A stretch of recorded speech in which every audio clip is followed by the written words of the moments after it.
这是之前做的一组48伏18安时的磷酸铁锂电池。从 APP 上面可以看到，第13串的电压呢相对要低一些。现在运行了300多天，循环了800多次。这位朋友说的呢，现在不能用了。我们先给它充满电，现在已经触发保护门保护了，可以看到是第2串首先触发的，然后第13串最低。接下来我们给它放电。这里设置的是10安的电流放电，现在已经停止放电了，可以看到只能放出0.785安时。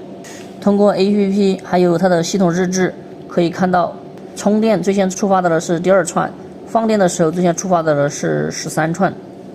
循环容量只有1000多安时，但是循环次数有800多次。接下来把外面的包装拆开，外面的环氧板呢就拆开了。我们把采集排线拔下来，插到均衡仪上面。通过均衡仪可以看到，最大压差395毫伏，第1串最高，第13串最低。环氧板呢就已经全部拆开了，可以看到这里的电芯呢漏液了，这就是圆柱电芯也有漏液的，这很明显的。这个做工还有绝缘都是不错的，但是还是没有避免掉漏液。上面保护板还有采集排线呢就已经拆下来了，这一边是干干净净的，没有什么问题。靠底下这一面，这些地方呢有液体的痕迹，也有明显的电解的味道。这里呢就是第1串，这里呢就是第13串，然后把这几串的连接片给它撕开。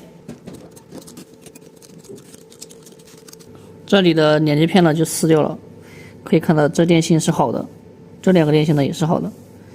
出问题的应该是这2个电芯中的一个，这个地方呢就很明显了，就是这一颗电芯出了问题。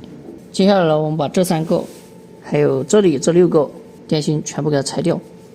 这一边的连接片呢就已经拆掉了，然后把它翻过来，另外一边的连接片呢也要拆掉，才能够把它取下来。电芯呢就已经拆下来了，可以看到这3颗电芯呢是明显坏掉的，其他几个电芯呢是完好的。这所有的电芯呢都给它换掉，好的电芯呢已经装上去了。接下来把这里的连接片给它焊好，这里的连接片呢就已经全部焊好了。接下来把所有的采集排线对应着接回去。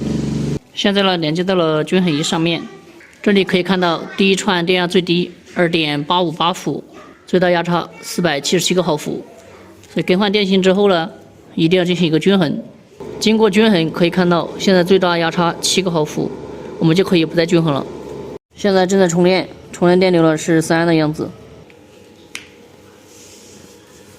现在就已经重新给它包回去了。